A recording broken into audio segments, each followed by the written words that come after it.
وكفى وسلام على عباده الذين اصطفى أما بعد أعوذ بالله من الشيطان الرجيم بسم الله الرحمن الرحيم من عمل صالحا من ذكر أو أنثى وهو مؤمن فلنحيينه حياة طيبة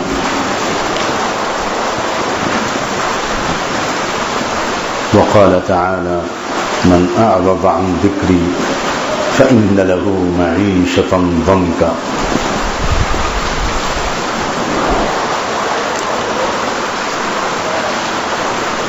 سبحان ربك رب العزة عما يصفون وسلام على المرسلين والحمد لله رب العالمين اللهم صل على سيدنا محمد وعلى آل سيدنا محمد وبارك وسلم اللهم صل على سيدنا محمد وعلى آل سيدنا محمد وبارك وسلم اللهم صل على سيدنا محمد وعلى آل سيدنا محمد وبارك وسلم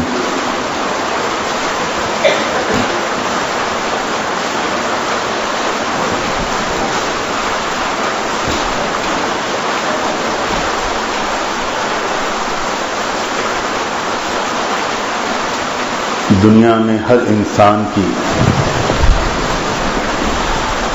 یہ خواہش ہوتی ہے کہ وہ جب تک دنیا میں رہے خوشیوں بھری زندگی گزارے، اطمینان اور سکون کے ساتھ اس کی زندگی گزرے۔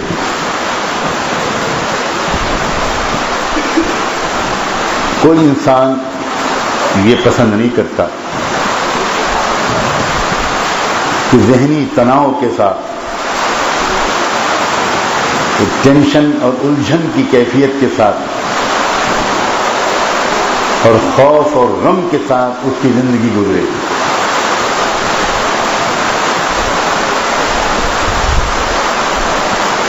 ہر انسان کی یہ فطری خواہش ہے۔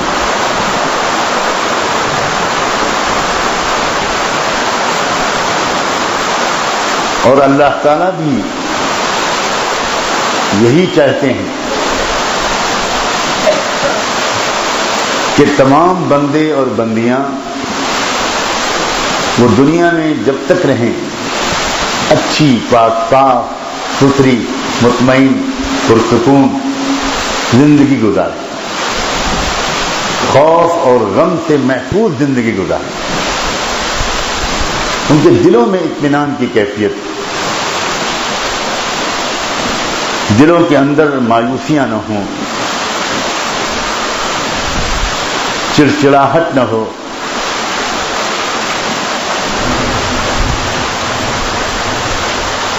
ایک بے اطمینانی، ایک بے سکونی کی کیفیت نہ ہو،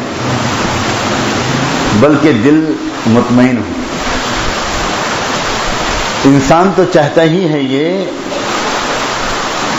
انسانوں کا پیدا کرنے والا شفیق پروردگار بھی یہی چاہتا ہے۔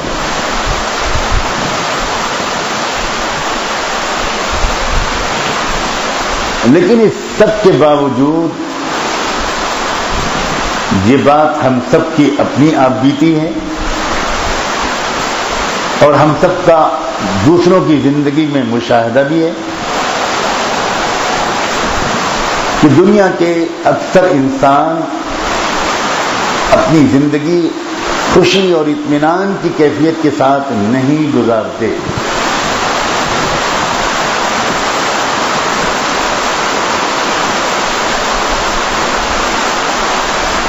یہ بہت ہی اہم مسئلہ ہے سوچنے کے لائق۔ وہ انسان جس کی زندگی میں شروع میں یہ سوال قائم ہو جائے اور وہ اس کی تلاش میں لگے کہ آخر کیا وجہ ہے۔ نہ غریب خوش نظر آتے ہیں، نہ امیر خوش نظر آتے۔ غریب تو بیچارہ یہ سمجھتا ہے کہ میں پریشان اس لیے ہوں کہ میں غریب ہوں، لیکن اس غریب کو خبر نہیں ہے کہ جتنا وہ پریشان ہے اس سے کئی گنا زیادہ امیر پریشان ہے.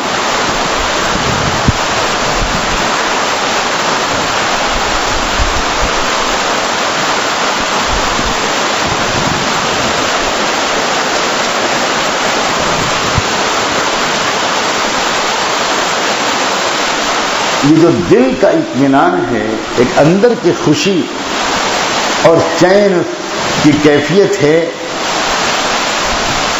جس کا تعلق پیسوں سے، زیورات سے، فرنیچر سے، سواریوں سے، کاروں سے، کوٹھیوں سے نہیں ہے.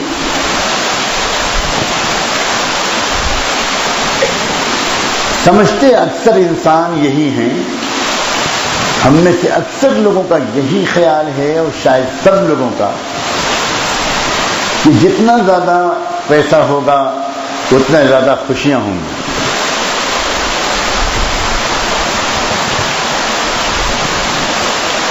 حالانکہ سچائی یہ ہے کہ ہو سکتا ہے کہ ایک انسان غریب ہو مگر بے حد خوش رہتا ہو، بڑا مطمئن رہتا ہو، اور ہو سکتا ہے کہ ایک انسان مالدار ہو اور وہ پریشان رہتا ہو. اگر آپ کبھی پاگل خانے کا دورہ کریں، اللہ نہ کرے، ایک بار کر کے دیکھو، تو مجھے نہیں لگتا کہ آپ کو وہاں کوئی غریب ملے گا.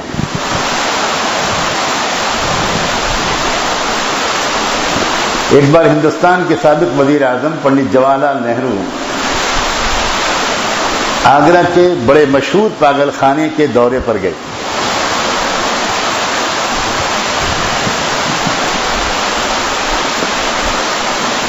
تو جب وہاں ہٹو بچو شروع ہوا اور سیکیورٹی اور پھر ان کا قافلہ داخل ہوا، تو ایک پاگل جو اپنے کٹہرے میں بند تھا، اس نے پوچھا یہ کون ہے؟ تو لوگوں نے کہا چپ، یہ پرائم منسٹر ہیں، پردھان منتری ہے. تو بہت زور سے ہنسا، ہاں ہاں ہاں ٹھیک ہو جائے گا، ٹھیک ہو جائے گا، ٹھیک ہو جائے گا، ہم بھی جب آئے تھے تو یہی کہتے تھے.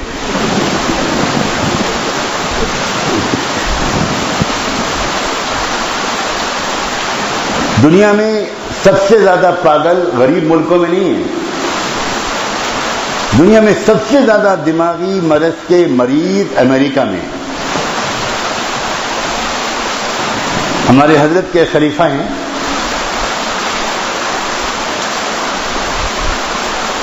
امریکہ ہی میں رہتے ہیں، پیشے سے وہ میڈیکل ڈاکٹر ہیں.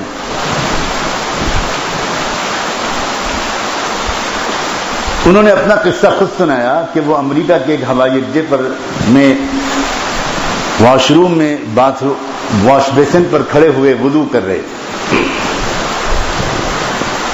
اور وضو کے درمیان انہوں نے اپنے سر کا مسح بھی کیا اور گردن کا مسح بھی. تو ان کے بغل میں ایک انگریز امریکن کھڑا ہوا تھا، وہ بھی ہاتھ منہ دھو رہا تھا. تو اس نے بہت غور سے ان کو سر پر اور گردن پر ہاتھ پھیرتا ہوا دیکھا. تو اس نے ہائی ہیلو کیا، تعارف کرایا، پوچھا اور آپ کہاں کے رہنے والے ہیں؟ تو انہوں نے کہا میں پاکستان کے رہنے والا ہوں. تو وہ کہنے لگا کہ معاف کیجیے گا، زیادہ ٹائم نہیں ہے، مجھے ابھی فلائٹ میری اناؤنس ہو چکی ہے، مجھے فوراً جہاز میں بیٹھنا ہے، آپ جلدی سے بتا دیجئے کہ آپ کے ملک میں پاگل خانے کتنے ہیں. تو وہ ڈاکٹر صاحب نے دیکھا کہ یہ انہی میں سے تو نہیں. یہ بھی کچھ سوال ہوا ڈائریکٹ ایک دم، اور کوئی بات کیے بغیر کہ بھئی آپ کے ملک میں پاگل خانے کتنے ہیں. اگر آپ سے کوئی بات پوچھے گا تو آپ چپل چھوڑ کے بھاگو گے.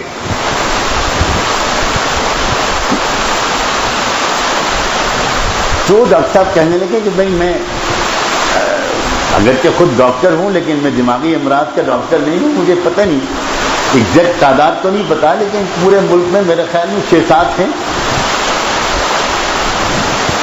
تو اس نے کہا دیکھیں میں نے یوں ہی نہیں بات پوچھی ہے، میں خود دماغی امراض کا اسپیشلسٹ ڈاکٹر ہوں، میں نے اس لیے آپ سے یہ بات پوچھی ہے کہ آپ نے جب سر پر ہاتھ پھیرا اور گردن پر ہاتھ پھیرا تو اسی وقت میں سمجھ گیا کہ جو لوگ یہ کرتے ہوں گے وہ پاگل نہیں ہوتے، اس لیے کہ ہماری میڈیکل سائنس یہ بتاتی ہے کہ اگر انسان دن میں 3 بار اگر اپنے ہاتھ کو گیلا کر کے گردن کے پچھلے حصے پر پھیر لے تو اسے دماغ کی بیماریاں نہیں ہوتی، اس لیے کہ وہ تمام رگیں جو دماغ تک پہنچتی ہیں جس سے بدن کنٹرول ہوتا ہے وہ گرم ہو جاتی ہیں خون کے بہت زیادہ دباؤ کی وجہ سے، تو بار بار گیلا ہاتھ پھیرنے سے ان کا ٹیمپریچر کم ہوتا ہے اور اندر ایک رطوبت اور نمی پہنچتی ہے۔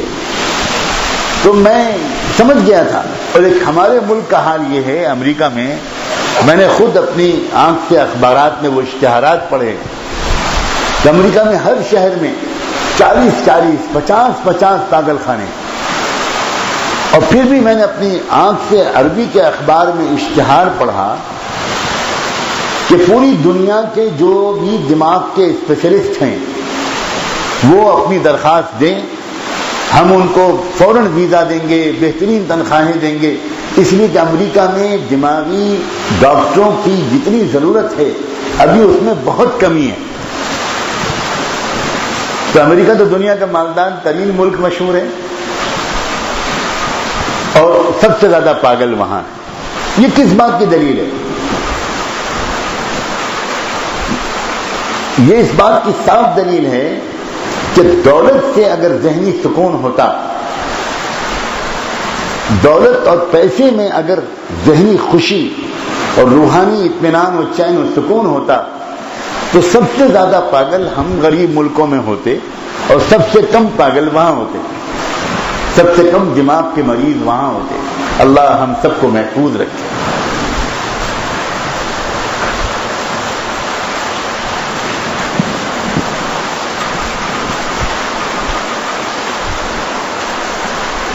اللہ تعالیٰ نے انسان کو بنایا، انسان کی جو پورا کنسٹرکشن ہے، جو کانسٹیٹیوشن ہے انسان کی، جو ساخت ہے انسان کا، جو سانچہ ہے، اللہ سے زیادہ کون جانتا ہے؟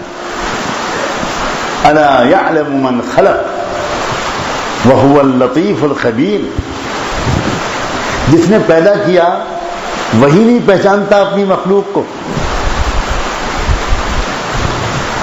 اللہ تعالیٰ نے بہت قیمتی بات مجھے اور آپ کو بتائی ہے۔ میرے بندو، میں چاہتا ہوں کہ تم خوش رہو، میری خواہش ہے کہ تم مطمئن رہو، پرسکون زندگی گزارو۔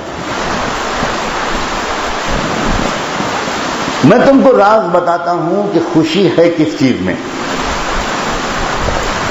اگر تمہارے دل میں میری یاد ہوگی، اگر تم میرے بتائے ہوئے طریقے پر عمل کرو گے، گناہوں سے بچو گے، اچھی پاک صاف زندگی گزارو گے، دل کی کیفیت بھی ٹھیک ہوگی اور بدن کے پورے اعضاء اور تمام قوتوں اور نعمتوں کا استعمال بھی صحیح ہوگا۔ من عمل صالحا منکم وهو مؤمن، من عمل صالحا من ذکر او انثى وهو مؤمن، قلب کی کیفیت بھی ٹھیک ہو وهو مؤمن، اور بدن اور قوتوں اور نعمتوں کا استعمال بھی ٹھیک ہو، من عمل صالحا۔ تو اس کے نتیجے میں تم کو میں دنیا میں جو زندگی گزرواؤں گا وہ بڑی پرسکون اور پاک صاف زندگی۔ واقعی یہ بات سمجھنے کی ہے کہ بے شک اللہ تعالیٰ کی طرف سے دی گئی روزی نعمت ہے، یقیناً مال نعمت ہے، یقیناً پیسے نعمت ہیں، یقیناً اچھا مکان نعمت ہے، بالکل صحیح ہے، لیکن یہ بالکل ضروری نہیں ہے کہ جن کے پاس یہ سب نعمتیں ہوں ان کا دل مطمئن ہو۔ دل کے اطمینان کا ان سے تعلق نہیں،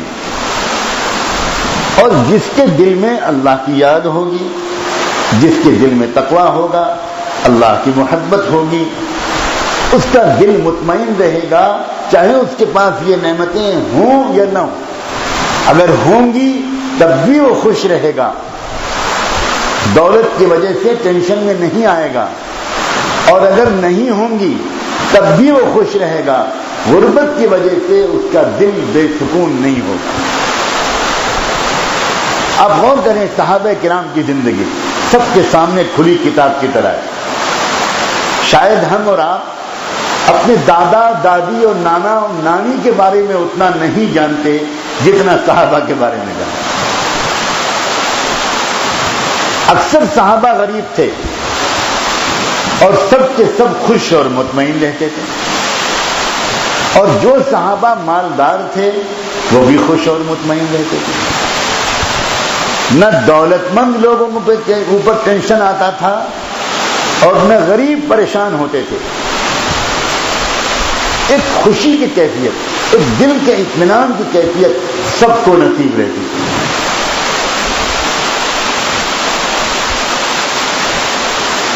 یہ راز سمجھنے کی چیز ہے، اور اس بات کو سمجھ کر خوشی کے حقیقی اسباب کو حاصل کرنے کی ضرورت ہے.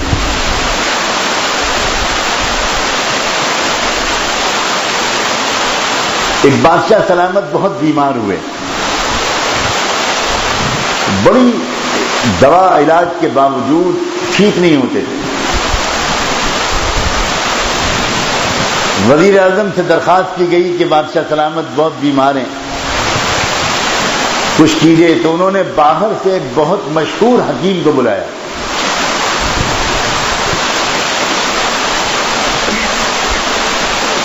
حکیم صاحب آئے، انہوں نے دیکھا بادشاہ کو، غور سے حالات سنے اور نسخہ لکھا. نسخے میں نہ خمیر گاؤزماں تھا نہ خمیر مروارید تھا. نسخے میں لکھا تھا کہ ایک ایسے آدمی کا کرتا ان کو پہنا دیا جائے جو ہمیشہ خوش رہتا ہو، بس یہ ٹھیک ہو جائیں گے. لوگوں کو بہت تعجب ہوا کہ بھئی واہ کیا نسخہ ہے، اور امید بھی بڑھ گئی کہ ایک کرتا بادشاہ سلامت کے لیے اس کا انتظام کرنا کیا مسئلہ ہے. لیکن چونکہ بادشاہ سلامت خود اس وقت بیمار ہیں تو وہ تو خوش ہیں نہیں، بہت پریشان ہیں، اس لیے ان کا کرتا تو چلے گا نہیں. تو لوگوں نے مشورہ کر کے طے کیا کہ وزیر اعظم کے پاس چلو، وہ سب سے بڑے آدمی ہیں ملک میں، بہت خوش رہتے ہوں گے، ان کے پاس چلو اور ان سے ایک کرتا مانگے. وہاں آئے اور ان سے کہا کہ حضور ایک کرتا دے دیجیے. کیوں بھائی کرتے کی کیا ضرورت پڑ گئی؟ بادشاہ سلامت کے لیے آپ نے جن طبیب صاحب کو بلایا تھا انہوں نے نسخے میں لکھا ہے ایک ایسے آدمی کا کرتا ان کو پہنا دیا جائے جو ہمیشہ خوش رہتا ہو، اور آپ سے بڑھ کر تو کوئی خوش ہوگا نہیں، اس لیے آپ ایک کرتا دے دیجئے، پہناتے ہیں، اگر ٹھیک ہو گئے تو کیا کہنے. تو وزیر اعظم نے کہا کہ دیکھو کرتا کرتے پجامے میرے سب لے جاؤ، کئی ہزار ہیں، لیکن اگر یہ شرط ہے کہ خوش آدمی کا کرتا چاہیے تو بھائی معاف کرنا، میں بادشاہ سلامت کو دھوکہ نہیں دینا چاہتا. بہت زمانہ ہوا جب سے میں خوش نہیں رہتا، اس لیے بھائی میرا کرتا مناسب نہیں ہے. اب باقی تم اگر لے جانا چاہو تو لے جاؤ. لوگوں نے کہا نا بہت بہت شکریہ، ہمیں تو خوش آدمی کا کرتا چاہیے، کہیں ان کی بیماری اور بڑھ نہ جائے. پھر سوچا کہ چلو وزیر اعظم کے بعد سب سے بڑے ہوتے ہیں وزیر دفاع، جن کے اشارے پر فوجیں حرکت کرتی ہیں، ہوائی جہاز اڑانے بھرتے ہیں، ان کے پاس چلتے ہیں. ان سے بھی جا کر درخواست کی کرتا چاہیے، وجہ بتائی. تو انہوں نے کہا دیکھو بھائی اگر خوش آدمی کا کرتا چاہیے تو بھائی آئی ایم سوری، میں دھوکہ نہیں دینا چاہتا، میں بہت نمک خوار ہوں ان کا. ویسے اگر میرے کرتے پجامے بنیان سب لے جاؤ، لیکن اگر خوشی ضروری ہے، خوش ہونا ضروری ہے تو بھائی میری بیوی سے پوچھو پچھلے 20 سال میں کبھی خوش ہوا؟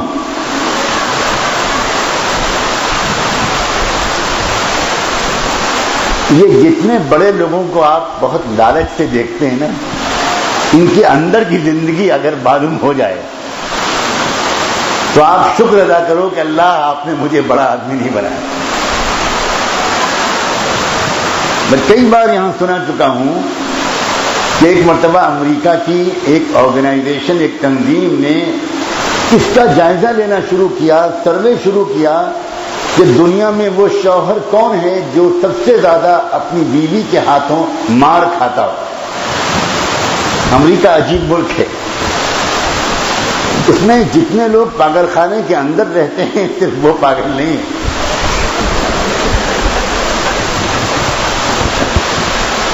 اگر سب پاگل خانے میں چلے جائیں تو سڑکوں پہ سناٹا ہو.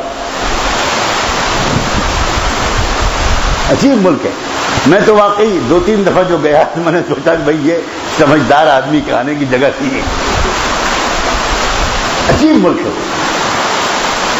وہ تو ایک دجالی فتنہ ہے جس کی وجہ سے اللہ نے اس کو یہ سب ظاہری عروج دیا ہوا ہے، ورنہ عجیب ملک. یہاں پڑھے لکھے لوگ بھی پلے درجے کے احمق نظر آتے. لوگ یقین نہیں کریں گے اس لیے کہ امریکہ کا پتہ نہیں کیا بھوت سوار ہے لوگوں کے اوپر. تو اس تنظیم نے جو سروے کیا تو اس سروے کی رپورٹ آئی اور رپورٹ میں یہ نکلا کہ سب سے زیادہ جس شوہر کو اس کی بیوی جس کی پٹائی کرتی ہے وہ امریکہ کا صدر رونلڈ ریگن ہے. یہ سچی بات ہے، یہ مذاق کی بات نہیں ہے، بالکل سچی خبر ہے. ریگن کے بارے میں آپ انٹرنیٹ پر پڑھ سکتے ہیں کہ ریگن جب باہر کے ملکوں کے سفر پر جاتا تھا تو اپنی بیوی کو ساتھ میں لے کے نہیں جاتا. دنیا کے تمام سربراہ مملکت جب کہیں دورے پر جاتے تو اپنی فیملی کو ساتھ میں لے کے جاتے سوائے ریگن کے. شاید اس کی وجہ یہ تھی کہ وہ سوچتا ہوگا کہ زندگی کے چند دن ذرا سکون سے گزر جائے، ورنہ یہ کمبخت وہاں بھی مارے گی. اور اس ملک کے انٹیلیجنس کے ذریعے جب پرائم منسٹر کو خبر ملے گی کہ جناب ہوٹل سے جو آئے ہیں تو اس سے پہلے 4 تھپڑ کھا کے آئے، تو وہ ہم سے کیا بات چیت کریں گے؟ سیاسی معاہدہ بہت دب سے مجھے بات کرنی پڑے گی. تو شاید اس لیے وہ فیملی کو لے کے جاتا نہیں تھا. اسی لیے کہتا ہوں اللہ کسی کو بڑا آدمی نہ بنائے. کوئی آمین نہیں کہہ رہا ہے، ایک نے بھی آمین نہیں کہا، اس لیے کہ سب کے دل میں تمنا ہے کہ میں بڑا آدمی بنوں اور لال بتی مجھے ملے. کتنے سمجھدار لوگ ہیں، سوچ سمجھ کے آمین کہتے ہیں. ایک صاحب حج میں گئے ہوئے تھے، انہوں نے فضائل حج میں پڑھا اور یہ سنا کہ مدینے میں مرنے کی بہت فضیلت ہے. اب ایک مرتبہ دعا کر رہے تھے اور اسی دعا کی کیفیت میں ان کی زبان سے نکلا کہ اللہ مدینے کی موت دے دے. اور شام کو آیا بخار اور کانپنے لگے بخار سے. اور کسی نے آ کر کہا کہ اس وقت مدینے میں جس کو بخار آ رہا ہے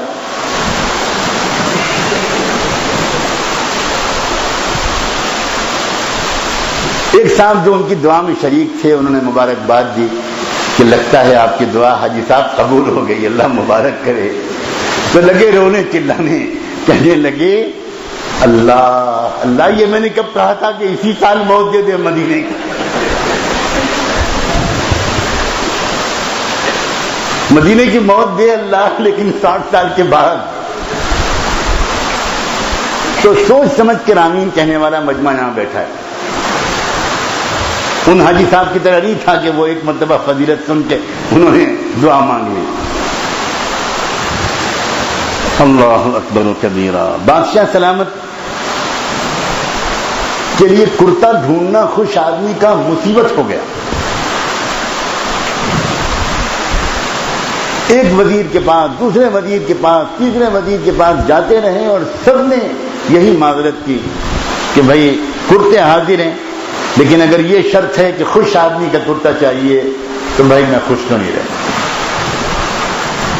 وزیروں کے پاس، امیروں کے پاس گئے، لکھ پتیوں، کروڑ پتیوں، ارب پتیوں کے پاس گئے، سب نے ایک ہی جواب دیا کہ بھائی کرتے حاضر ہیں میرے بادشاہ سلامت کے لیے، مگر اگر یہ شرط ہے کہ خوش آدمی کا کرتا تو بھائی میں خوش نہیں رہتا، بہت پریشان اور ٹینشن میں رہتا ہوں۔ تب یہ طے کیا کہ اب امیروں اور وزیروں کو چھوڑو، شہروں کو چھوڑو، اب دیہاتوں میں چلو اور غریبوں کے پاس جا کر کوئی خوش آدمی تلاش کرو۔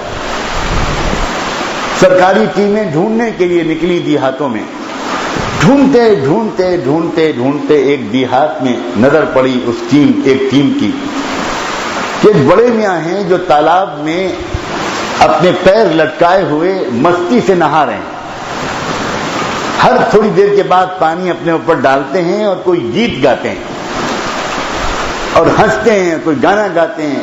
دور سے نظر آیا کہ یہ خوش آدمی مل گیا، پہنچے ان کے پاس اور ان کے پاس پہنچ کر ان سے کہا کہ بڑے میاں کیا کرتے ہو؟ کہنے لگے کھیت میں مزدوری کرتا ہوں۔ چھوڑو مزدوری، اب تو نواب بنو گے، نواب سونے میں تولے جاؤ گے، تمہارے خود نوکر چاکر ہوں گے، بڑا مزہ آئے گا۔ تو وہ بولا کہ یہ سب ہوگا کیسے؟ ارے کیسے ہوگا؟ بادشاہ سلامت بیمار ہیں، ان کو ایک خوش آدمی کا کرتا چاہیے، اور یہ تو ہم نے اچھی طرح پہچان لیا ہے کہ تم بہت خوش آدمی ہو، خوش آدمی کا کرتا چاہیے، تم اپنا کرتا دو گے، بادشاہ سلامت کو پہنائیں گے، وہ ٹھیک ہوں گے، پوچھیں گے کس کا کرتا ہے، ہم بتا دیں گے تمہارا نام، پھر تم کو بلایا جائے گا، سونے میں تولا جائے گا، تمہارے نام ریاست لکھی جائے گی، بڑا مزہ آئے گا۔ بہت زور سے ہنسے وہ بڑے میاں، کہنے لگے بچوں یہ تو بالکل ٹھیک کہتے ہو کہ میں بہت خوش آدمی ہوں، لیکن کرتا تو میرے پاس ہے نہیں۔ تم دیکھ رہے ہو دھوتی باندھے ہوئے نہا رہا ہوں، میرے پاس کرتا نہیں ہے۔ کیا پیارا قصہ ہے جو فارسی کی کتاب میں ہم لوگوں کو بچپن میں پڑھایا گیا تھا، کتنا سبق آموز ہے کہ جو کرتے والے ملے وہ خوش نہیں تھے، اور جو ایک بندہ خوش ملا اس کے پاس کرتا نہیں تھا۔ یہ ہے زندگی کے وہ راز، یہ زندگی کی سائنس ہے۔ پہلے زمانے میں ہم لوگوں کو بچپن میں اور ہمارے بڑوں کو جو فارسی کی کتابیں بچپن میں پڑھائی جاتی تھی، فارسی کی کتابیں سب سے زیادہ شاندار کتابیں ہیں یہ ساری باتیں سمجھانے کے لیے۔ اس میں قصوں، کہانیوں، لطیفوں، چٹکلوں، اس کی آڑ میں، اس کے انداز سے زندگی کی سائنس سکھائی جاتی ہے، زندگی کا فن سکھایا جاتا ہے۔ اور استاد اگر اچھا ہوتا تھا تو وہ اس کی کہانی سنا کر بچوں کو اس کا سبق سمجھاتا تھا کہ دیکھو بچوں، اتنے لوگ ملے جو کرتے والے تھے مگر وہ خوش نہیں تھے، اور ایک بندہ خوش ملا تو اس کے پاس کرتا نہیں تھا۔ اس لیے بچوں، خوشی اصلی جو ہوتی ہے وہ باہر کی چیزوں سے نہیں ہوتی، خوشی اندر کے ایک سرمایہ کا نام ہے۔ یہ اندر کی ایک کیفیت ہے، قلب کی ایک کیفیت ہے، دل کی۔ اگر وہ دل کی کیفیت مالدار کو مل جائے تو وہ خوش، اور دل کی وہ کیفیت غریب کو مل جائے تو وہ خوش، دل کی وہ کیفیت مردوں کو مل جائے تو وہ خوش، اور دل کی وہ کیفیت عورتوں کو مل جائے تو وہ خوش۔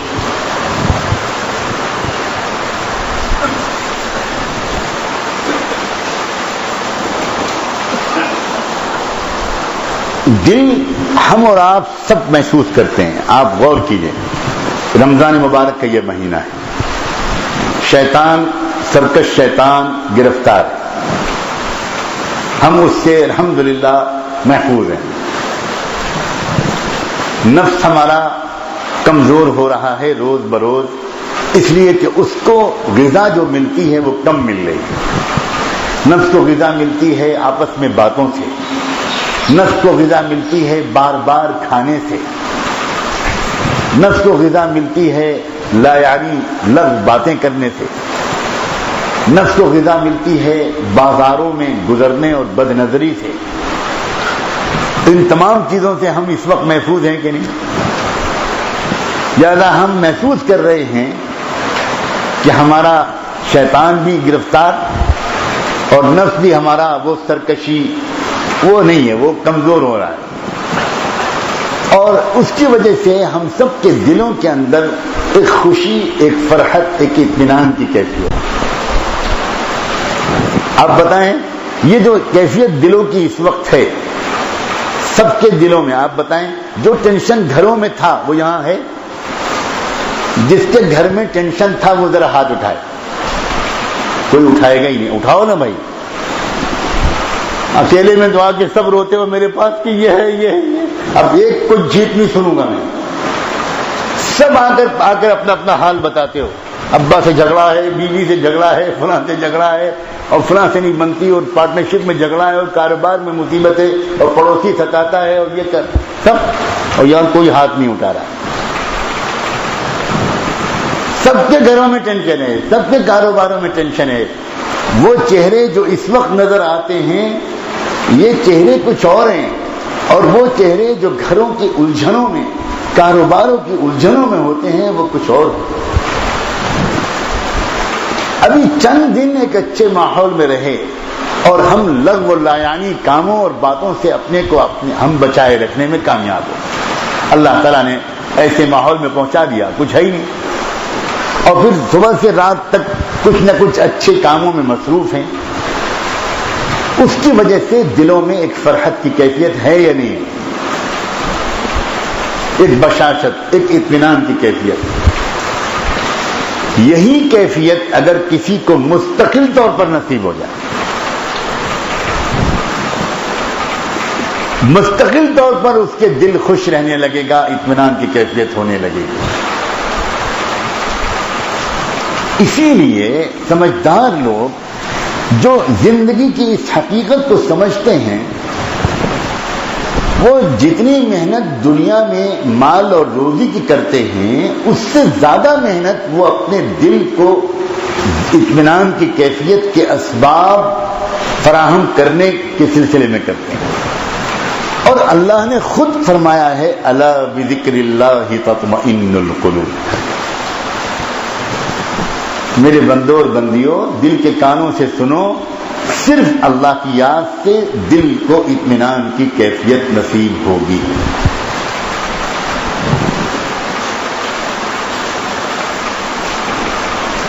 جن گھروں کے اندر مرد اور عورتیں سب اللہ کو یاد کرتے ہیں، نماز اچھی طرح پڑھنے کی کوشش کرتے ہیں، جی لگا کر نماز پڑھتے ہیں، قرآن کی روزانہ تلاوت کرتے ہیں، اللہ کا ذکر کرتے ہیں، گناہوں سے اپنے آپ کو بچائے رکھتے ہیں، ان گھروں میں خوشیوں کا ماحول ہوتا ہے، چاہے وہ غریب گھروں.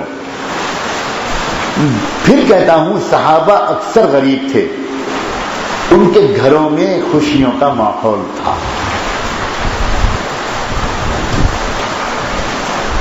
اکثر صحابہ بے حد غریب تھے لیکن کوئی ٹینشن نہیں تھا، کوئی لڑائی جھگڑا نہیں تھا.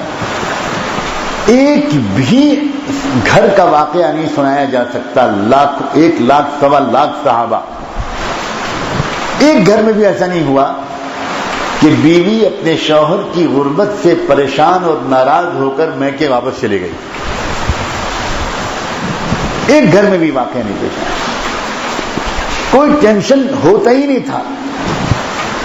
یقین مانیں صحابہ کرام اتنے حشاش بشاش نظر آتے تھے کہ یورپ کے، روم کے آنے والے لوگ حیران رہ جاتے تھے یہ کیا ہے، یہ لوگ اتنے خوش کیوں ہیں. بڑے بڑے بادشاہ آتے تھے، بڑے بڑے عمراء آتے تھے، رؤساء آتے تھے. دور فاروقی میں تو ساری دنیا کے سرمایہ دار، ساری دنیا کے بڑے بڑے بادشاہ، سپہ سالاران، آرمی چیف آف اسٹاف، بڑے بڑے لوگ مدینے آتے تھے. اور وہ سب سے زیادہ مدینے میں داخل ہونے کے بعد جس چیز کو دیکھ کر حیران رہتے تھے وہ نہ صحابہ کی نمازیں دیکھتے تھے، نہ صحابہ کے روزے دیکھتے تھے، نہ وہ صحابہ کی تلاوت دیکھتے تھے.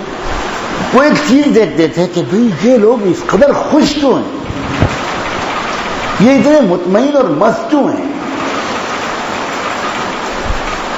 اتنے پھٹے پرانے کپڑے پہنے ہوئے ہیں کہ ہر ایک کے کپڑے پر کئی پیوند ہیں. وہ مکان دیکھتے تھے تو ٹوٹے پھوٹے جھونپڑے جو ان کے غلاموں کے مکانوں سے بھی کہیں گرے گزرے،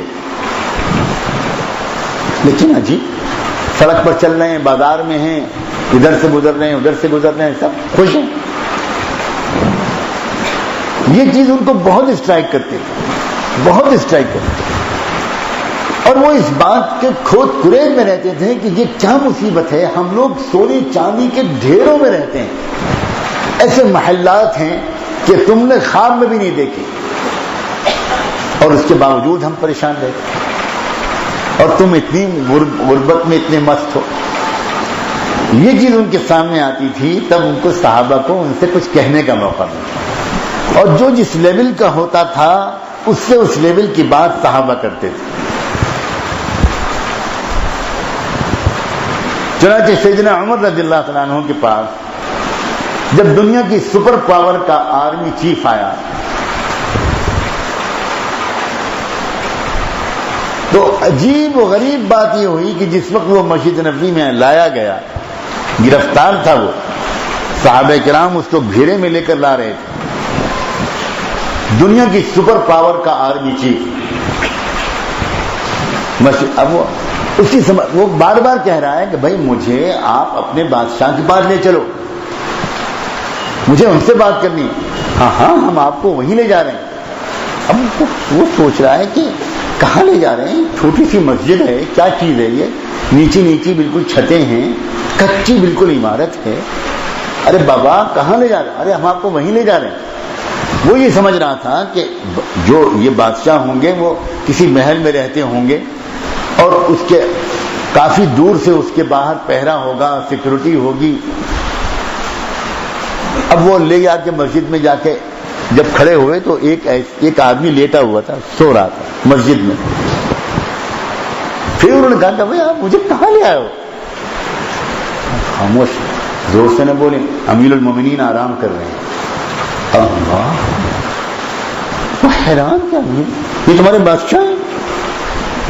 امیر المومنین سیدنا عمر مسجد میں بیٹھے بیٹھے بیٹھے بیٹھے مشوروں میں مسائل میں تھک گئے، تو جو ان کا عبا تھا اسی عبا کو انہوں نے طے کیا، سر کے نیچے رکھا اور لیٹ گئے.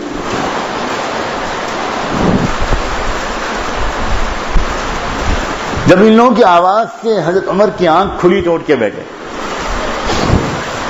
اب گفتگو شروع ہوئی. دنیا کی سپر پاور کا آرمی چیف بات کر رہا ہے امیر المومنین عمر بن خطاب.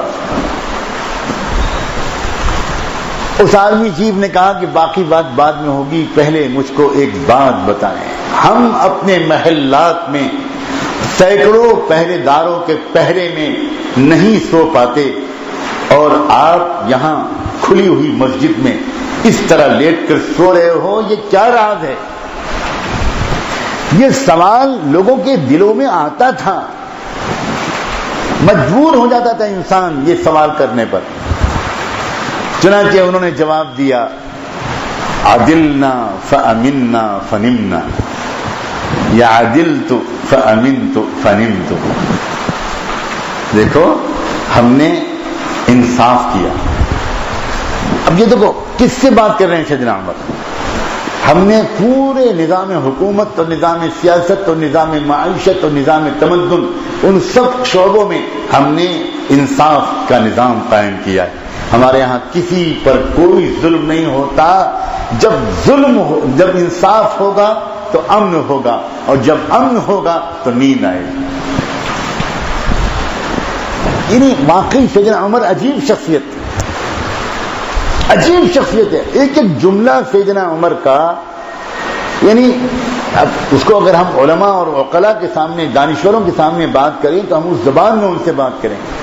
سیدنا عمر کا ایک ایک جملہ سائیکالوجی، سوشولوجی، عمرانیات، سماجیات، نفسیات، ان ساری چیزوں کے اصولوں پر مشتمل ہوتا تھا.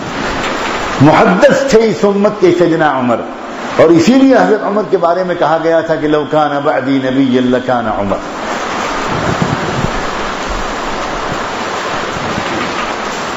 انہوں نے صاف کہہ دیا کہ دیکھو جب سوسائٹی میں اور معاشرے میں امن جو قائم ہوگا، وہ امن قائم ہوگا انصاف کی بنیاد پر. انصاف ہوگا تو امن ہوگا، انصاف نہیں ہوگا تو امن نہیں ہوگا، بدامنی ہوگا. آج کل پوری دنیا میں بدامنی کیوں ہے؟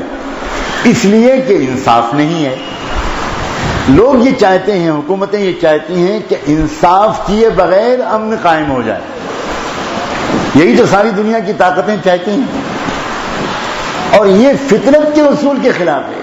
انصاف ہوگا تو امن ہوگا، انصاف نہیں ہوگا تو امن نہیں ہوگا. حضرت عمر نے یہ جواب دیا کہ دیکھو سمپل سی بات ہے، سیدھی سی بات ہے، بالکل ہمارے معاشرے میں انصاف ہے اس لیے امن ہے، اور امن ہے تو کوئی کہیں بھی پڑھ کے سو جائے، مجھے کوئی خطرہ ہی نہیں، کسی کوئی ڈر ہی نہیں. اور یہ گویا اس طرح انڈائریکٹلی سیدنا عمر نے ان تک یہ بات پیغام بھی پہنچا دیا کہ تم جو نہیں سو پاتے اس کی وجہ یہ ہے کہ تمہارے یہاں چین و سکون نہیں ہے، امن و اطمینان نہیں ہے. اور وہ جو چین و سکون اور امن و اطمینان نہیں ہے وہ دراصل اس وجہ سے نہیں ہے کہ تمہارے یہاں انصاف نہیں ہے. پورا پیغام دے دیا انہوں نے اس مثبت جملے. تو ایک انسان کے دل کا چین و سکون ہو، ایک گھر کا چین و سکون ہو، ایک معاشرے کا چین و سکون ہو، ایک ملک کا چین و سکون ہو، ایک امت کا چین و سکون ہو، یہ سب ڈپینڈ کرتا ہے اس انسان کے دل کی کیفیت پر، گھر کے اندر کے رہنے والوں کی دل کی کیفیت پر. اس زمانے میں سب سے زیادہ نظر انداز دل ہو رہا ہے. اس زمانے میں دل کا تذکرہ، دل کی فکر وہ کچھ شاعر لوگ کر لیتے ہیں بیچارے، اور وہ بھی کس سیاق میں کہتے ہیں وہ اپنے دل کا تذکرہ، ورنہ تو دل کا تو تذکرہ ہی دنیا میں ختم ہو گیا. اور اسی لیے چین و سکون دنیا سے مٹ گیا.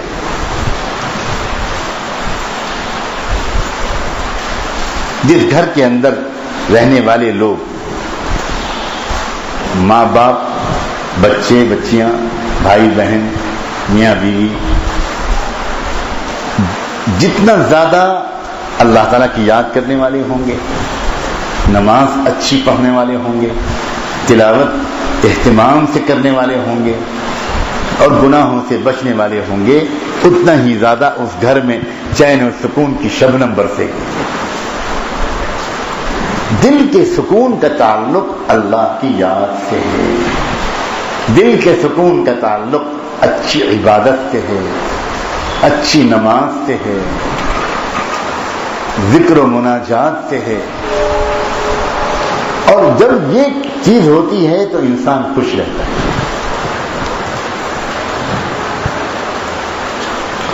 اگر یہ نہیں ہوگی تو چاہے گھر میں جتنی بھی چیزیں ہوں، چین و سکون، محبت، پیار گھر میں نہیں ہوگا. سمجھدار ہے وہ انسان جو زندگی کے اس راز کو سمجھ جائے، جو اس حقیقت کو سمجھ جائے کہ بھائی میں جتنا زیادہ اللہ کا ذکر کروں گا اتنے زیادہ میری طبیعت خوش رہے گی. روزانہ ہمارے دلوں کو ایک غذا ملنی چاہیے، ہماری روح کو ایک غذا ملنی چاہیے. اگر بدن کو غذا ملتی رہی اور روح کو غذا نہ ملی تو انسان خوش نہیں رہ سکتا. خوشی کا تعلق بدن سے نہیں ہے، روح سے ہے، دل سے ہے. آپ کبھی کسی سے کہتے ہیں کہ آج میرا گھٹنا بہت خوش ہے، آج میرا کان بہت خوش ہے. لوگ اگر آپ یہ کہیں گے تو لوگ فوراً آپ کی صحت کی دعا کرائیں گے، اور گھر فون کریں گے کہ بھائی ذرا 2 آدمیوں کو بھیج دو، وہ ذرا کچھ بہکی باتیں کر رہے ہیں. آج میرا پیٹ بہت خوش ہے.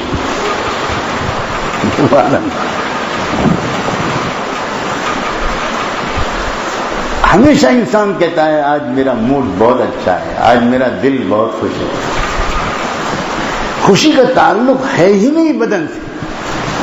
اور ہم سارے آرام اور راحت کے اسباب جو جمع کرتے ہیں وہ بدن کے لیے کرتے ہیں. وہ چاہے عورتوں کے زیورات ہوں، اور چاہے وہ بستر ہو، بیڈ ہو، چادر ہو، تکیا ہو، صوفہ ہو، برتن ہو، کراکری ہو، کپڑے ہو، سواری ہو، یہ سب بدن کی راحت کی چیزیں ہیں۔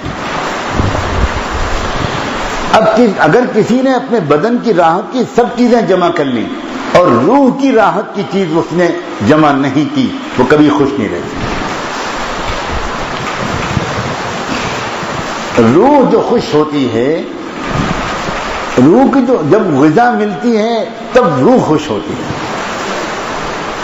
دیکھیں، روح جو آئی ہے یہ اللہ کے حکم سے آئی ہے۔ قل الروح من امر ربی، اور بدن جو بنا ہے یہ زمین سے بنا ہے، مٹی سے بنا ہے۔ تو بدن کو جو غذائیں ہم دیتے ہیں یہ وہ ہیں جو زمین سے نکلتی ہیں،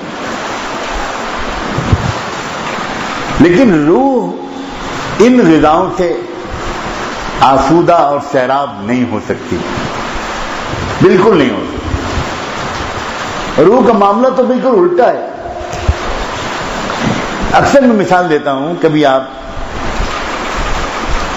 کسی ٹرین میں سفر کر رہے ہیں، کسی بس میں سفر کر رہے ہیں، لمبا سفر ہے، اور آپ نے اپنے آرام کے لیے گھر سے ایک فلاسک میں، تھرماس میں ٹھنڈا پانی آپ لے کر چلے۔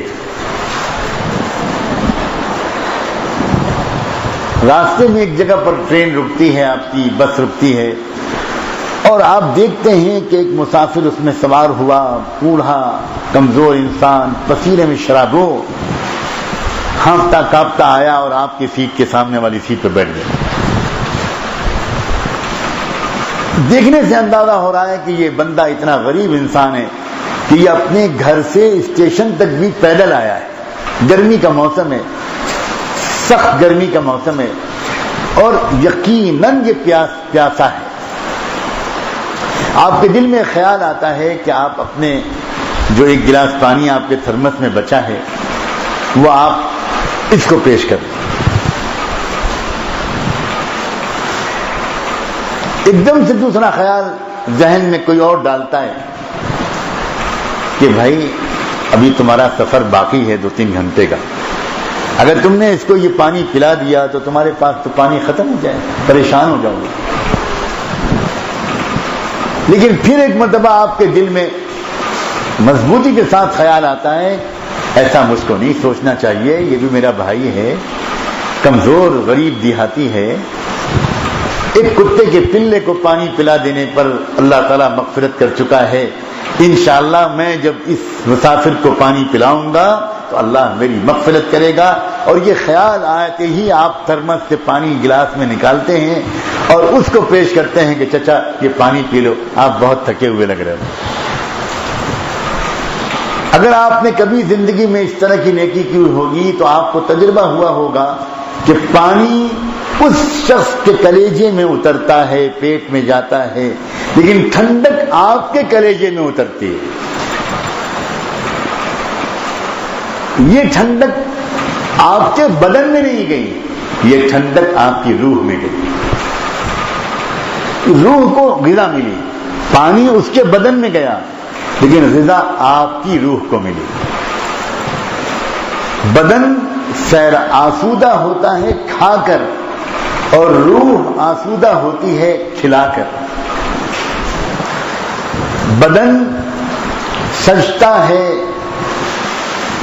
کپڑا پہن کے، اور روح سجتی ہے جب آپ کسی بے لباس کو لباس عطا کرتے ہیں۔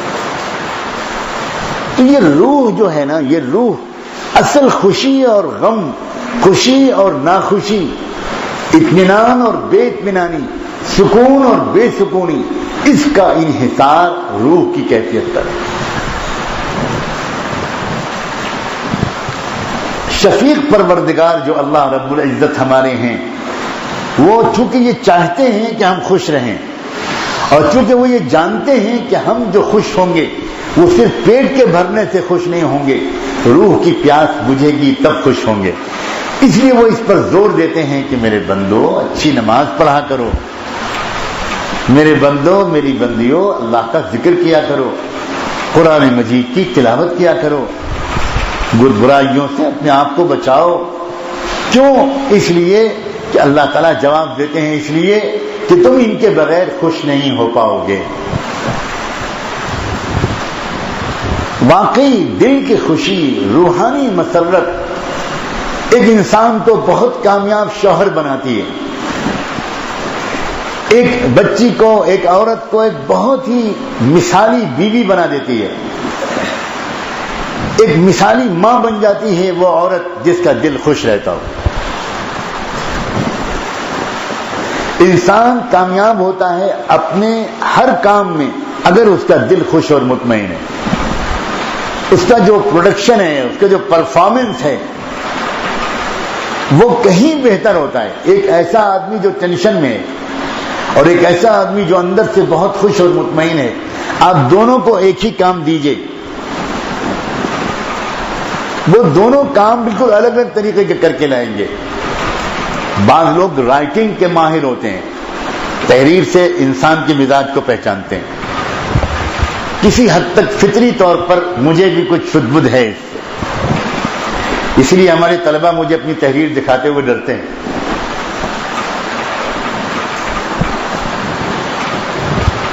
واقعی یہ بہت دلچسپ موضوع ہے، بہت لطیف موضوع ہے۔ جس انسان کی وہ تحریر بتا دیتی ہے کہ یہ انسان کنفیوز ہے، ٹینشن میں ہے، پریشان ہے، یا صاف ستھری تحریر ہے، خوبصورت تحریر ہے،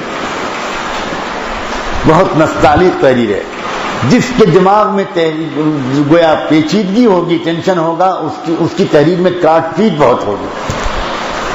وہ السلام علیکم ورحمۃ اللہ لکھے گا پھر کاٹے گا، امید ہے کہ آپ خیریت سے، امید ہے کہ جناب خیریت سے ہوں گے، آپ کاٹ کے جناب لکھے گا۔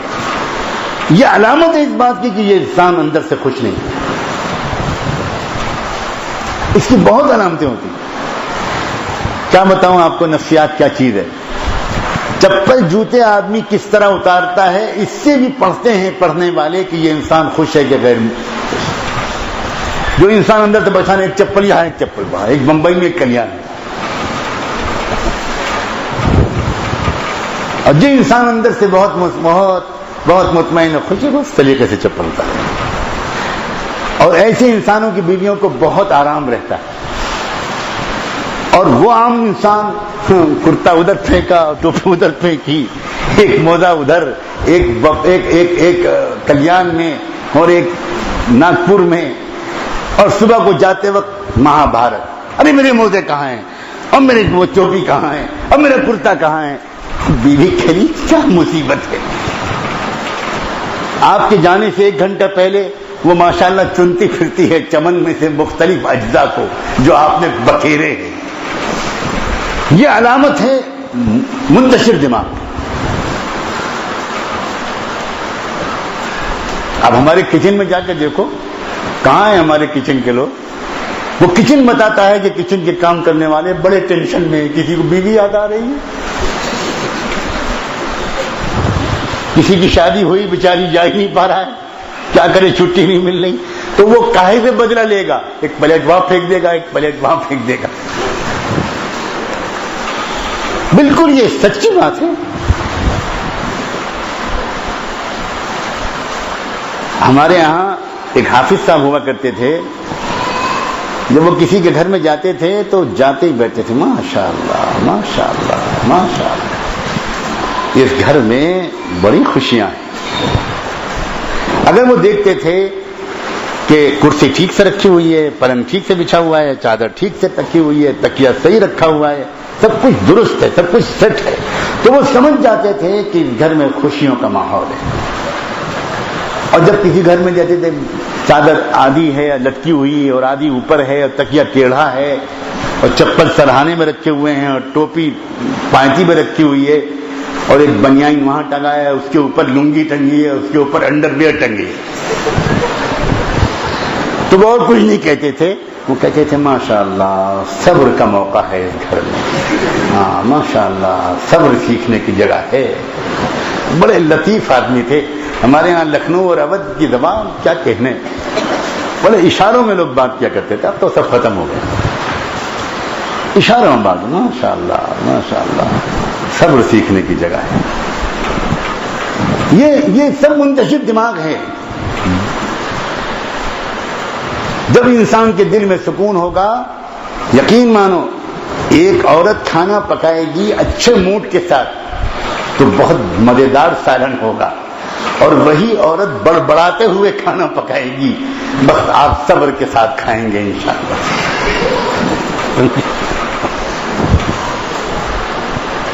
عجیب چیز ہے یہ دل کی کیفیت، اس کی اہمیت کو سمجھو۔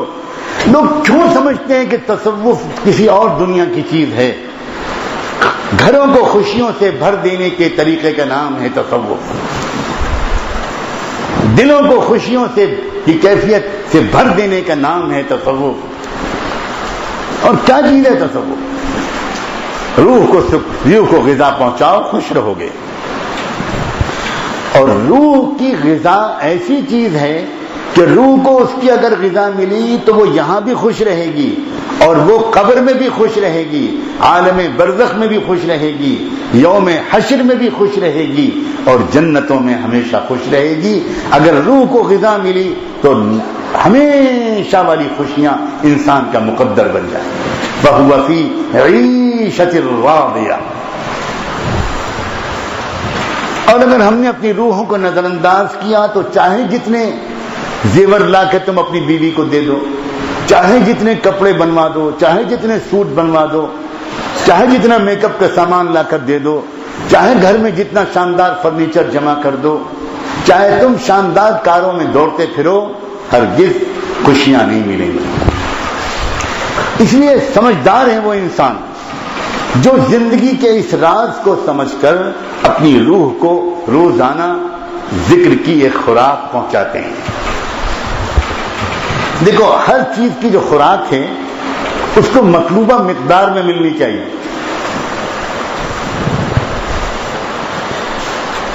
جتنی اس کو ضرورت ہے وہ ملنی چاہیے، اس کی جو ریکوائرمنٹ ہے وہ پوری ہونی چاہیے۔ آپ نے اپنے بچے کے منہ میں ڈراپر سے ایک دودھ کا قطرہ ٹپکا دیا اور کہا میں نے دودھ پلا دیا، اللہ نے چاہا تو شام تک جنازہ تیار ہو۔ اس کو جتنی مقدار میں دودھ چاہیے اتنا ملنا ضروری ہے۔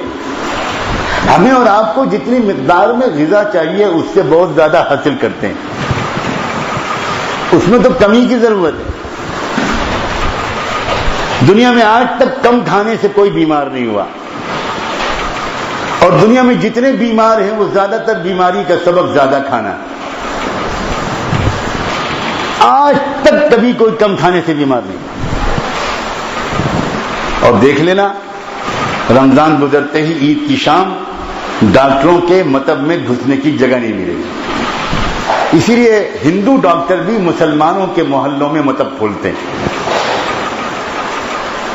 وہ جانتے ہیں کہ کھاؤ قوم یہی ہے، اسی لیے یہی سب سے زیادہ بیمار ہوں گے، اس لیے ان سے ہی زیادہ پیسہ ملے گا۔ وہ اپنی کالونیوں میں، اپنے علاقوں میں کلینک نہیں کھولنا چاہتے۔ ہمارے یہاں لکھنؤ میں ایک بہت سینئر فزیشین تھے، ڈاکٹر مشرا، بہت دور رہتے تھے ایک بہت پوش ہندو کالونی میں، لیکن مطلب تھا ان کا ایک پرانے شہر کے مسلم گھنے محلے میں۔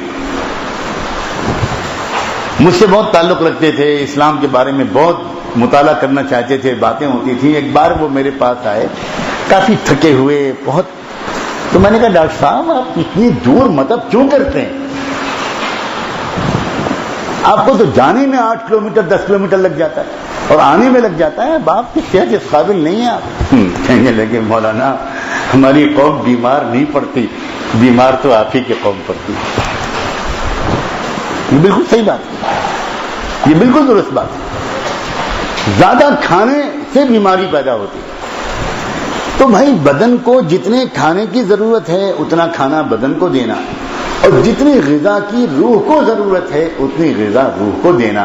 یہ ہے اعتدال والی زندگی، یہ ہے درمیانی زندگی، نہ بدن کو بھوکا رکھنا نہ روح کو بھوکا رکھنا۔ نہ بدن کو نظر انداز کرنا، نہ قلب و روح کو نظر انداز کرنا.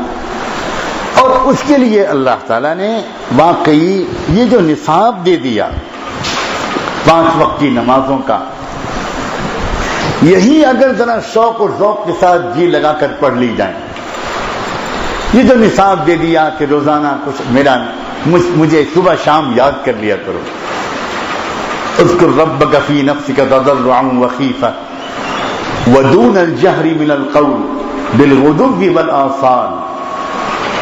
اللہ تعالیٰ نے قرآن میں فرمایا اپنے رب کو یاد کر لیا کرو 2 طریقے سے. ایک تو رب کو یاد کیا کرو دل میں، اپنے دل میں یاد کیا کرو، زبان سے نہیں، دل میں، فی نفسک. اور اس وقت تمہاری قلب کی کیفیت ہونی چاہیے عاجزی کی، تواضع کی، آہوزاری کی، گڑگڑاہٹ کی، تضرعا وخیفۃ. اور دوسری طرح مجھے یاد کیا کرو آواز سے، لیکن ذرا ہلکی آواز، دون الجہر من القول. اور کتنی دفعہ یاد کیا کرو؟ بالغدو والآصال، صبح اور شام. اب بتاؤ اس کے باوجود لوگ کہتے ہیں کہ یہ جو مشائخ صبح و شام کا ذکر بتاتے ہیں اور مراقبہ اور ذکر قلبی بتاتے ہیں، یہ سب بدعت. عجیب بات ہے، قرآن کہہ رہا ہے کہ صبح شام تم ذکر قلبی کیا کرو، دل سے اللہ کی یاد کیا کرو جس میں زبان استعمال نہ ہو. اور ہمارے سلسلے عالیہ نقشبندیہ کے مشائخ اسی آیت سے استدلال کرتے ہیں. وہ یہ کہتے ہیں کہ قرآن کی اس آیت میں ذکر قلبی پہلے بتایا گیا ہے، ذکر لسانی بعد میں بتایا گیا ہے. دوسرے سلسلوں میں ذکر لسانی پہلے ہے اور ذکر قلبی بہت بعد میں بتاتے ہیں. حالانکہ ذکر لسانی بتاتے وقت وہ مشائخ بھی یہ سمجھاتے ہیں کہ دیکھو مقصود ہے قلب کا ذاکر ہو جانا، لیکن اصول ہے ما تقرر، جس چیز کو زبان سے بار بار دہراؤ گے وہ دل میں جم جائے گی. اس لیے وہ بتاتے ہیں کہ تم ذکر جہری کرو. ذکر جہری بھی قرآن سے ثابت، ذکر قلبی بھی قرآن سے ثابت. ترتیب کا مسئلہ ہے، کسی کو پسند آیا کہ اس کو پہلے کر دیں، کسی کو پسند آیا اس کو پہلے کر دیں. یہ بالکل ویسے ہی اختلاف ہے جیسے فقہا کا اختلاف، یہ بھی حق ہے اور یہ بھی حق ہے. اور پھر مشائخ نے تو یہاں تک لکھ دیا کہ وہ شیخ بننے کے لائق نہیں ہے جو مجتہد نہ ہو. بعض وقت کسی سالک کے بارے میں محسوس ہوتا ہے کہ اس کی طبیعت مراقبے میں چل ہی نہیں رہی، تو اس کو وہی نقشبندی مشائخ بتاتے ہیں کہ تم فی الحال ذکر جہری شروع کرو، ذکر لسانی شروع کرو. تو بھائی یہ سب کچھ قرآن مجید میں آیا ہے اور اتنی صراحت سے آیا ہے کہ صبح شام کا وقت بھی بتا دیا اور ایک ذکر قلبی بھی بتا دیا اور ایک ذکر لسانی بھی بتا دیا. کبھی کبھی ایسا ہوتا ہے کہ مریض کی حالت سیریس ہوتی ہے اور اس کو امیڈیٹ ریلیف کی ضرورت ہے، فوری طور پر دوا کا اثر ہونا چاہیے. تو اس وقت ڈاکٹر ٹیبلٹ نہیں کھلاتے بلکہ آئی وی انجیکشن لگاتے ہیں، نس میں انجیکشن لگاتے ہیں، بوتل چڑھاتے ہیں تاکہ وہ دوا ڈائریکٹ خون میں چلی جائے اور فوراً اس کا اثر شروع ہو جاتا ہے. اس لیے کہ وہ جانتے ہیں کہ جو دوا کھلائی جائے گی وہ پہلے آدمی کھائے گا، پھر وہ ہضم ہوگی اور پھر اس کے بعد 2 گھنٹے کے اندر کہیں وہ خون میں اس کے اجزاء شامل ہوں گے، تو دیر لگ جائے گی اور ضرورت ہے فوری. بالکل یوں سمجھو، بالکل ہمارے حضرت نے اس مثال کے ذریعے اس کو سمجھانا چاہا کہ بھائی نقشبندی سلسلے کا جو ذکر ہے وہ آئی وی انجیکشن ہے، وہ سیدھے نس میں لگایا جاتا ہے، سیدھے دل تک پہنچایا جاتا ہے، سیدھے دل کا ذکر شروع کرا دیا جاتا ہے، کیونکہ معاملہ سنگین ہے، مریض کی حالت خراب ہے، بری حالت لے کر آیا ہے مریض. اگر اس کو مہینوں ذکر لسانی کیا کرایا گیا، اس کے بعد دل میں اس کا اثر پہنچا تب تک تو مریض مر جائے گا. تو یہ تو بالکل ایسی بات ہے کہ ادھر بھی دلیلیں موجود اور ادھر بھی دلیلیں موجود. لیکن یہ بات سمجھنی چاہیے کہ بھائی ہم کو اپنی روح کو اور اپنے دل کو ضروری غذا پہنچانی چاہیے روزانہ. اب ہم رمضان میں یہ غذا پہنچاتے ہیں, روح کی غذا بڑھا دیتے ہیں, اور جو بدن کی غذا ہے اسے گھٹا دیتے ہیں. یہی ہے خل رمضان مبارک کے پورے نظام کا مقصد, کہ بدن کی غذا گھٹ جائے اور روح کی غذا بڑھ جائے. لیکن 1 مہینہ یہ کرنے کے بعد 11 مہینے اس کے بعد کیا کرتے ہیں؟ الامان الحفیظ. 11 مہینے تک روح کو بھوکا مار ڈالتے ہیں اور بدن کو کھلا کھلا کے اللہ کی پناہ. آج کل ہر اخبار میں 4-5 اشتہار ملیں گے وزن کم کرنے کے, اور جس کو دیکھو وہ وزن کم کرنے کے لیے کوئی جم جا رہا ہے, کوئی الٹا لٹکا ہوا ہے, کوئی ورزش کر رہا ہے, کوئی ڈائٹنگ کر رہا ہے, کوئی پریشان ہے اپنے بدن کے وزن سے. یہ تو اللہ تعالیٰ کا بڑا کرم ہے کہ رمضان میں تراویح رکھ دی, ورنہ اپنے گھروں میں جو کچھ آپ لوگ افطاری اور سحری میں کھاتے ہو, اگر تراویح نہ ہوتی تو ہر رمضان میں ہر شخص کا 10 کلو وزن بڑھتا, کیونکہ تیل بھی بڑھ جاتا ہے اور آئل روغن بھی بڑھ جاتا ہے اور پیاز بھی بڑھ جاتی ہے. اسی لیے منڈی میں رمضان کے آنے سے 15-20 دن 1 مہینہ پہلے ان تمام چیزوں کے بھاؤ بڑھ جاتے ہیں, کیونکہ بیوپاری جو برادری ہے وہ خوب جانتی ہے کہ مسلمانوں کے کھانے کا مہینہ آ رہا ہے, اس میں تیل بھی بہت خرچ ہوگا, اس میں پیاز بھی بہت خرچ ہوگی, زیادہ مہنگا کر دو. اپنے تہواروں کے موقع پر وہ ان چیزوں کو سستا کر دیتے ہیں اور رمضان کے موقع پر ان چیزوں کو مہنگا کر دیتے ہیں. یہ پورے ہندوستان کی مارکیٹ کا خلاصہ ہے. تو بدن کو غذا زیادہ دینا اور روح کو بالکل بھوکا مار ڈالنا, اس کی وجہ سے گناہ نہیں چھوٹتے, اسی کی وجہ سے اعمال صالحہ میں دل نہیں لگتا, نیک کاموں کے لیے بشاشت نہیں پیدا ہوتی, کیونکہ روح ہماری کمزور ہو گئی, روح ہماری بھوکی ہے, پیاسی ہے, وہ زیادہ بوجھ برداشت نہیں کر پاتی نیک کاموں کا. اگر ہم روح کو غذا دیں, اللہ کے ذکر کی غذا دیں, تلاوت کی غذا دیں, اچھی نماز کی غذا دیں, اچھی صحبت میں بیٹھنے کی غذا دیں, اچھی باتیں ہمارے کانوں میں پڑیں اور دل میں جائیں, اچھی باتیں ہماری زبان سے نکلیں اور دل میں جائیں, تو روزانہ جب یہ کام ہم کریں گے تو ہماری روح کو غذا ملتی چلی جائے گی. رمضان مبارک کا مہینہ بگڑی ہوئی عادتوں کو سدھارنے کے لیے آتا ہے. اللہ کا فضل ہے اتنے روزے نصیب ہوئے, اللہ تعالیٰ قبول فرمائے, پورے رمضان کے مقبول روزے ہم سب کو عطا فرمائے. یہ وقت ہے اس بات کا کہ اب ہم یہ طے کریں کہ ہم رمضان کے بعد بھی اپنی روح کو غذا دیتے رہیں گے, اپنے قلب کو ذکر کی غذا دیتے رہیں گے. اگر ہم نے اپنے قلب و روح کو غذا دی تو یقین رکھیں چین اور خوشی نصیب ہو, اطمینان نصیب ہو. اور یہ وہ پہلا انعام ہے جو اللہ تعالیٰ نے ان اعمال صالحہ پر رکھا ہے. فَلَنُحْيَنَّهُمْ حَيَاةً طَيِّبَةً وَلَنَجْزِيَنَّهُمْ أَجْرَهُمْ بِأَحْسَنِ مَا كَانُوا يَعْمَلُونَ.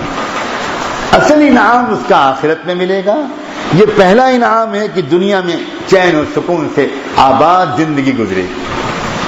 آج ہم کو بہت سخت ضرورت ہے کہ ہم سب اس اصول کو اپنے دامن سے باندھ لیں. گھروں کے جھگڑے ختم ہو جائیں, گھروں کے مسائل حل ہو جائیں اگر ہمارے دلوں کو چین و سکون ہو. اکثر و بیشتر غصہ, گرمی, لڑائی جھگڑا, تو میں اختلاف, یہ جو کچھ بھی ہوتا ہے یہ خراب موڈ کی وجہ سے ہوتا ہے, دل کی بوجھل کیفیت کی وجہ سے ہوتا ہے, غیر مطمئن کیفیت کی وجہ سے ہوتا ہے. اور اس کا علاج ہے کثرت سے اللہ کا ذکر، اللہ کی یاد۔ عورتوں کے بارے میں تو بار بار میں یہ عرض کرتا ہوں کہ عورتوں کے لیے تو اللہ نے اور آسان کیا کہ وہ اپنے کام کاج کے ساتھ اللہ کا ذکر کیا کریں۔ وہ کچن میں کھانا پکا رہی ہیں، کھانا پکاتے ہوئے وہ ادھر ادھر کی باتیں سوچنے کے بجائے اس بات کی اگر وہ عادت ڈال لیں کہ وہ اس وقت بھی دل دل میں اللہ کو یاد کریں، کوئی کلمہ زبان سے پڑھنا چاہیں تو بہت اچھا، سبحان اللہ کہیں، کبھی الحمدللہ کہیں، کبھی لا الہ الا اللہ پڑھیں، کبھی درود شریف پڑھیں، اور کبھی کھانا پکاتے پکاتے اللہ تعالیٰ سے کچھ باتیں کریں، اللہ سے دعا کریں کہ اللہ خدمت پر آپ مغفرت فرماتے ہیں، اللہ خدمت سے آپ ملتے ہیں۔ میں نے کتنی مرتبہ سنا ہے کہ عبادت سے تو جنت ملتی ہے اور خدمت سے اللہ خود ملتا ہے۔ اللہ میں خدمت کر رہی ہوں، خدمت کی نیت سے کھانا پکا رہی ہوں، اللہ آپ مجھے مل جائیے، اللہ آپ مجھے مل جائیے۔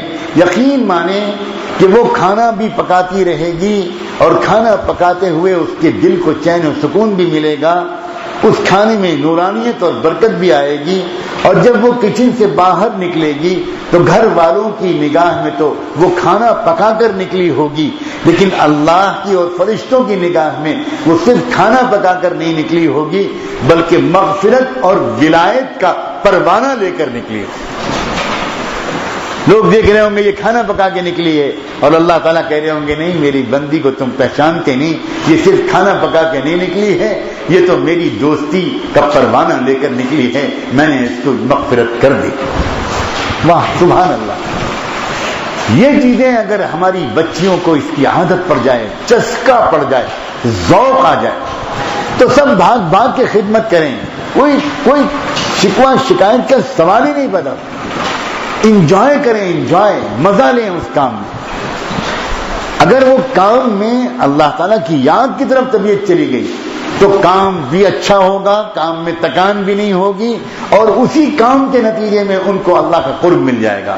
اور اگر انہوں نے اللہ تعالیٰ کی یاد سے غافل ہو کر ادھر ادھر کی باتیں سوچ کر کھانا پکایا، اگر نن تھاری پکا رہی ہے تو وہ بڑبڑا رہی ہے بھابھی کے بارے میں، آ گئی موٹی کمبخت، ہر وقت بیٹھی رہتی ہے اور کھانا نہیں پکاتی، کام ہی نہیں کرتی، یہ کیسی بھابھی ہماری۔ اب کھانا بھی پک رہا ہے اور کچھ اور بھی پک رہا ہے، کچھ غیبت پک رہی ہے، کچھ کینہ پک رہا ہے، کچھ بغض پک رہا ہے، کچھ لعنت ملامت پک رہی ہے۔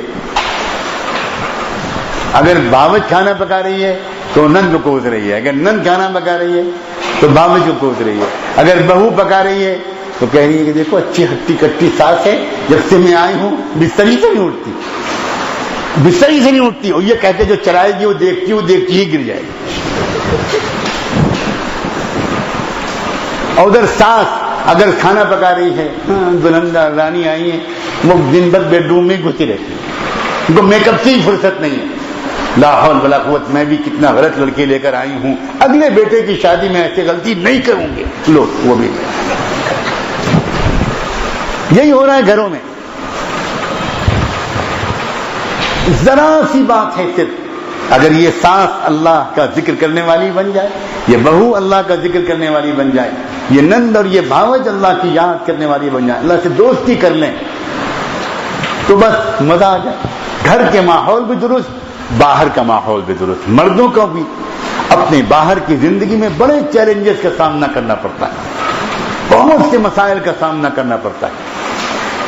خندہ پیشانی کے ساتھ، مسکراتے چہرے کے ساتھ، ٹھنڈے دل اور دماغ کے ساتھ ان سارے چیلنجز کا سامنا، جن کا سامنا مردوں کو کرنا پڑتا ہے، وہ زیادہ کامیابی کے ساتھ سامنا کریں گے مرد ان روزمرہ کے چیلنجز کا، اگر مردوں کا دل دماغ ٹھنڈا ہوگا، اور دل دماغ ٹھنڈا ہوتا ہے اللہ کی یاد۔ قرۃ عینی فی الصلاۃ، اللہ کے رسول نے فرمایا نماز میری آنکھوں کی ٹھنڈک ہے۔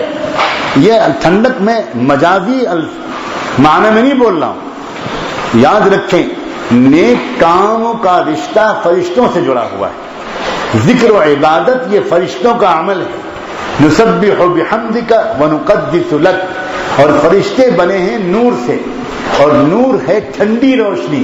تو جب فرشتوں والے اعمال بندہ کرتا ہے، بندی کرتی ہے، تو اس کے مزاج میں ٹھنڈک آتی ہے، اور گناہ نکلتے ہیں شیطان سے، اور شیطان بنا ہے آگ سے. اس لیے جب بندہ گناہ کرتا ہے یا بندی گناہ کرتی ہے تو شیطان کی حرارت بندے کے مزاج میں منتقل ہوتی ہے. اسی لیے حضور نے فرمایا جب تم کو غصہ آیا کرے تو تم وضو کر لیا کرو، پانی کا استعمال کر لیا کرو. پانی آگ کو بجھاتا ہے، اور غصہ کا تعلق شیطان سے ہے، یعنی آگ سے ہے. تو اس کا مطلب یہ ہوا کہ اگر ہم گناہ کریں گے تو ہمارا دل دماغ گرم ہوگا، اور اگر ہم نیکیاں زیادہ کریں گے، گناہ چھوڑ دیں گے، تو دل دماغ ٹھنڈا ہوگا. دل دماغ ٹھنڈا ہوگا تو مرد بھی اپنے کاروبار میں کامیاب ہوں گے، اپنی زندگی کے چیلنجز کا بہتر مقابلہ کرنے میں کامیاب ہوں گے. عورتیں بھی اپنے گھریلو کام کو بہتر طریقے پر کریں گی. اللہ تبارک و تعالیٰ ان معروضات میں برکت نصیب فرمائے، اور اپنے فضل و کرم سے کہنے والے کو بھی اور سب سننے والوں اور سننے والیوں کو اللہ تبارک و تعالیٰ خوب اس کے ایک ایک لفظ پر عمل کی توفیق عطا فرمائے. اللهم صل على سيدنا محمد وعلى آل سيدنا محمد وبارك وسلم. اللهم صل على سيدنا مولانا محمد معدن الجود والكرم وعلى آله وصحبه وبارك وسلم. اللہ آج کی مجلس میں ایک پیارے رب، اے پیارے اللہ اس وقت افطار سے پہلے کی دعا میں ہم آپ سے ایک بات مانگنا چاہتے ہیں. اللہ سچے دل سے مانگنے والا بنا دیجئے. اللہ ہم کو اپنی یاد عطا فرما دیجئے. اللہ اپنی یاد کا شوق، اپنی یاد کا چسکا عطا فرما دیجئے. اللہ ہمارے دلوں کو اطمینان اور مسرت کی نعمت عطا فرما. اللہ چین و سکون عطا فرما، اور چین و سکون جن اعمال کے ذریعے ملتا ہے اور جن کے بغیر نہیں مل سکتا، اللہ ان اعمال کے کرنے کا ہم کو شوق نصیب فرما، ان اعمال کے کرنے کی ہم کو پابندی نصیب فرما. اللہ روزانہ ہم جی جان شوق سے قرآن مجید کی تلاوت کریں، شوق کے ساتھ آپ کو یاد کریں. اللہ کبھی استغفار کی تسبیح پڑھ کر آپ کو منائیں، کبھی درود شریف کی تسبیح پڑھ کر اپنے آقا تک اپنا محبت بھرا پیغام پہنچانے کی کوشش کریں. اور اللہ کبھی مراقبہ کر کے اپنے دل کے اندر آپ کی یاد کو جمانے کی کوشش کریں. اے اللہ ان معمولات کی پابندی ہمارے لیے آسان فرما. اللہ معمولات کا شوق نصیب فرما. اللہ کوئی نہیں کہتا ناشتے کی پابندی، کوئی نہیں کہتا کھانے کی پابندی، اللہ کوئی نہیں کہتا سونے کی پابندی. یہ کیوں کہنا پڑتا ہے معمولات کی پابندی؟ اللہ اب یہ منزل آ گئی کہ دال ہمارے لیے زیادہ لذیذ ہو گئی اور آپ کا ذکر کڑوا ہو گیا، آپ کا نام تلخ ہو گیا. اللہ جتنی پابندی ہم ناشتے کھانے کی کرتے ہیں، اللہ اس سے زیادہ ذوق و شوق کے ساتھ اللہ اپنی یاد کرنے کی توفیق عطا فرما. اے اللہ اپنی یاد عطا فرما، مردوں کو بھی عورتوں کو بھی، اللہ مردوں کو بھی عورتوں کو بھی. اللہ سب کے دل کو سکون کی ضرورت ہے، اور آپ کی ذات عالی کی قسم دل کا سکون آپ کی یاد کے سوا دنیا میں کہیں نہیں ہے. اللہ اپنی یاد کرنے والا بنا دیجئے. اللہ آپ نے تو وعدہ کیا ہے افطار کے موقع پر جو دعائیں مانگو گے میں قبول کروں گا. اللہ ضرورتیں ہماری بہت ہیں اور ہم سب آپ سے مانگتے ہیں، مگر میرے پیارے اللہ اس وقت تو ہم آپ سے ذکر کی توفیق مانگنے بیٹھے ہیں. اللہم اعنا علی ذکرک و شکرک و حسن عبادتک. اللہم اعنا علی ذکرک و شکرک و حسن عبادتک. اللہم اعنا علی ذکرک و شکرک و حسن عبادتک. اللہ سنا ہے آپ جس سے ناراض ہوتے ہیں اور جس پر شیطان مسلط ہو جاتا ہے اس کا ذکر میں دل نہیں لگتا. وہ ذکر کی توفیق سے محروم کر دیا جاتا ہے۔ اللہ اللہ صاف لگ رہا ہے ہم انہی بد نصیبوں میں ہیں۔ اللہ اللہ ہمارا نصیب بدل دیجئے، اللہ ہمارا نصیب بدل دیجئے۔ اللہ قرآن میں آپ نے ذکر فرمایا ہے استحوذ علیہم الشیطان فانساہم ذکر اللہ، ان لوگوں پر شیطان مسلط ہو گیا، اس وجہ سے ان کو اللہ کی یاد بھلا دی۔ اللہ ہم سے بھی تو آپ کی یاد نہیں ہوتی، اس کا صاف مطلب ہے کہ ہم پر شیطان سوار ہے۔ میرے اللہ اب رمضان کے مہینے میں جب آپ نے تھوڑے دن کے لیے شیطان سے ہم کو آزاد کرا دیا تو اب مستقل طور پر آزاد کرا دیجئے، اللہ مستقل آزاد کرا دیجئے۔ اللہ ہم کو ذکر کرنے والا بنا، اللہ ہم کو ذکر کرنے والا بنا، اللہ ہم کو ذکر کا شوقین بنا، اللہ ہم کو ذکر میں لذت لینے والا بنا۔ اے اللہ ہمیں اپنی یاد کی سعادت عطا فرما، اپنی یاد کی لذت نصیب فرما۔ اللہ نہ جانے کتنی چیزوں کے مزے ہم نے لے لیے، ابھی تک ہم کو آپ کی یاد کا مزہ نہیں آیا، سجدے کا مزہ نہیں آیا، رکوع کا مزہ نہیں آیا، اب تو بڑھاپا آ گیا۔ اللہ کب آئے گا مزہ؟ اللہ کب آئے گا مزہ؟ اے اللہ اے اللہ اے اللہ اے اللہ تہجد کی توفیق دے دیجیے، اللہ ہم سب کو مستقل تہجد گزار بنا دیجیے، اللہ مستقل تہجد گزار بنا دیجیے۔ اللہ سنا ہے آپ جب کسی سے ناراض ہوتے ہیں تو سب سے پہلے اس سے تہجد کی توفیق چھین لیتے ہیں۔ اللہ اللہ اللہ اب تو معاف کر دیجئے، اب معاف کر دیجئے، آج معاف کر دیجئے، اللہ معاف کر دیجئے، معاف کر دیجئے میرے اللہ، اللہ معاف کر دیجئے، اللہ معاف کر دیجئے۔ معاف نہیں کرنا چاہتے پھر بھی معاف کر دیجئے، پھر بھی معاف کر دیجئے۔ اے غفور معاف کر دیجئے، اے رحمان معاف کر دیجئے، اے رحیم معاف کر دیجئے، معاف کر دیجئے، معاف کر دیجئے، معاف کر دیجئے۔ اللہ بھوکے پیاسے گنہگار مجرم مانگ رہے ہیں معافی، اللہ معاف کر دیجئے۔